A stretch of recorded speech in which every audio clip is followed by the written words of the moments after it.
అలాగే నేను మేడం అనిత గారికి కూడా చెప్తా ఉన్నాను, మీకు విధి నిర్వహణలో మీ మీద చిన్నపాటి కించపరిచిన మీ ఉన్నతాధికారులు మీకు అండగా ఉండాలని మనస్ఫూర్తిగా నేను కోరుకుంటున్నాను.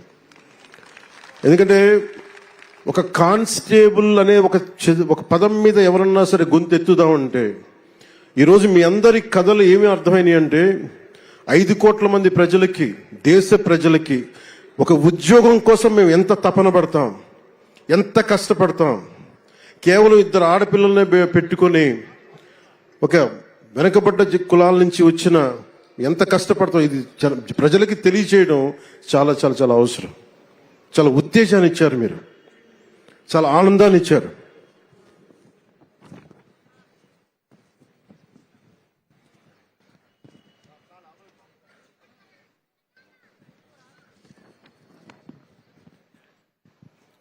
రెండు 2022లో కానిస్టేబుల్ ఉద్యోగాలు భర్తీ చేస్తూ ఉంటూ ఆర్భాటంగా నోటిఫికేషన్ ఇచ్చారు.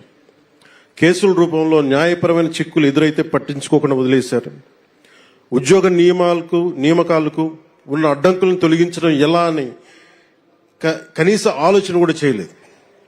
అర్హత ఉన్న మీరింత కష్టపడి ఇంట్లో ఇన్ని కన్నీళ్లు కష్టాల మధ్య మీరు కష్టపడి వచ్చిన తర్వాత కూడా అర్హత ఉన్న ఉద్యోగాల కోసం మీరంతా ఏళ్ల తరబడి వేచి చూసేలా చేశారు.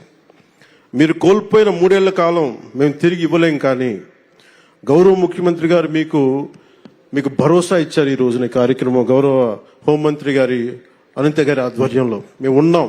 గత ప్రభుత్వంలో జరిగిన నష్టానికి మేము తిరిగి మీ కాలాన్ని తీసుకురాలేం, కానీ మేము మీకు అండగా ఉంటామని చెప్పి చాలా పెద్ద మనసుతోటి పండగ వాతావరణంలో చేయించిన గౌరవ ముఖ్యమంత్రి మన నారా చంద్రబాబు నాయుడు గారికి మనస్ఫూర్తిగా నా ధన్యవాదాలు తెలియజేస్తాను. కూటమి ప్రభుత్వం అధికారంలోకి వచ్చిన వెంటనే కానిస్టేబుల్ నియామకాలు ప్రక్రియ తక్షణం పూర్తి చేయాలని సంకల్పించింది.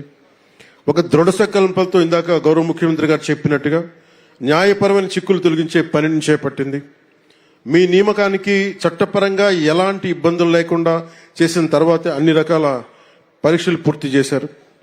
ఒకే రోజున ఒకేసారి ఇంతమందికి నియామక పత్రాలు అందజేయగలుగుతున్నారంటే ఇది గౌరవ ముఖ్యమంత్రి గారి దార్శనికతకి, సోదరి హోంమంత్రి అనిత గారి పట్టుదలకి, ఇది కూటమి ప్రభుత్వ నిబద్ధతకి నిదర్శనమే.